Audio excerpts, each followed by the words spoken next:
बिहार में लोकसभा चुनाव को लेकर एनडीए और इंडिया गठबंधन में सीटों के बंटवारे पर पेंच फंसा हुआ है। इस बीच जानकारी के अनुसार इंडिया गठबंधन ने चिराग पासवान की पार्टी को अपने पाले में लाने की कवायद शुरू कर दी। खबरों के अनुसार विपक्षी गठबंधन की तरफ से चिराग पासवान की पार्टी को बिहार में 8 और यूपी में 2 सीटों का ऑफर दिया गया है। अभी तक लोजपा रामविलास की तरफ से इस मुद्दे पर कोई भी बयान नहीं आया है, लेकिन पार्टी के अंदर खाने इसे लेकर मंथन जारी। कहा तो ये भी जा रहा है कि नीतीश कुमार की एनडीए में एंट्री के बाद से ही चिराग पासवान सहज नहीं। वहीं नीतीश कुमार भी चिराग पासवान को एनडीए में बहुत अधिक अहमियत देने के पक्ष में नहीं।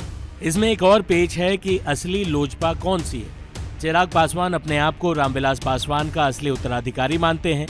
उनका कहना है कि बीजेपी उन्हें उतनी सीटें दे जो पिछले चुनाव में लोजपा को दी गई थी। साथ ही चिराग पासवान हाजीपुर सीट से भी चुनाव लड़ना चाहते हैं। वहीं उनके चाचा पशुपति पारस किसी भी हालत में हाजीपुर सीट छोड़ने से मना करते रहे। उनका कहना है कि संपत्ति का उत्तराधिकारी चिराग पासवान हो सकते हैं, लेकिन रामविलास के राजनीतिक उत्तराधिकारी वो ही हैं। पहले उससे पूछिए कि कौन गठबंधन में है। पासवान जी कहा करते थे, भाषण में आप लोग भी सुने होइएगा कि रोड पर वही जानवर मरता है जो डिसीजन नहीं लेता है कि हम पूरब जाएं या पश्चिम जाएं। उसकी स्थिति वही है। वो एनडीए गठबंधन में है, आरजेडी गठबंधन में है, वो पहले वो फैसला करे।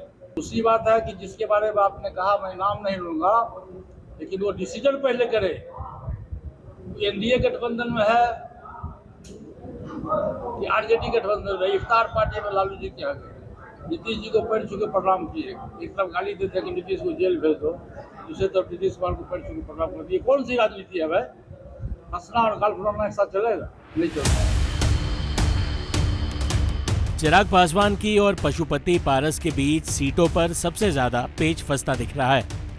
चिराग पासवान और उनके चाचा पशुपति पारस अपने अपने दल को असली लोजपा बता रहे हैं।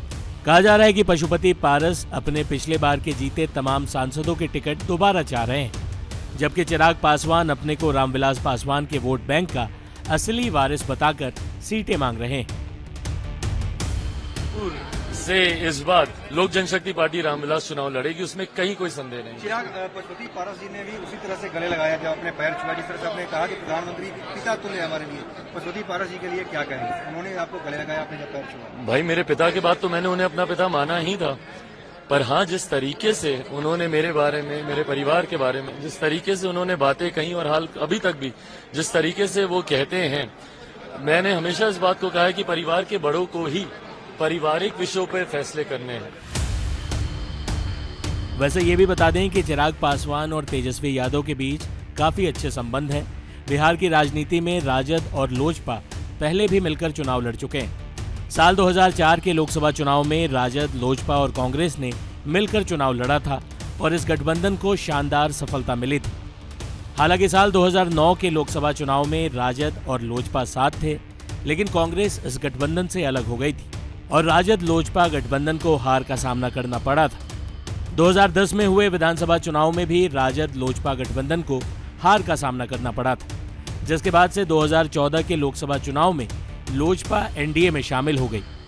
लालू परिवार और रामविलास पासवान के परिवार के रिश्ते भी हमेशा से अच्छे रहे। 2009 के चुनाव में जब रामविलास पासवान चुनाव हार गए थे तो उन्हें राजद की तरफ से ही राज्यसभा भेजा गया था। बिहार की सियासत में जारी इस नए हलचल के बाद लोग यही सवाल पूछ रहे हैं कि क्या खुद को मोदी का हनुमान कहने वाले चिराग पासवान एनडीए का साथ छोड़कर इंडिया गठबंधन में शामिल होने जा रहे हैं। टाइम्स नाउ नव भारत डिजिटल की रिपोर्ट।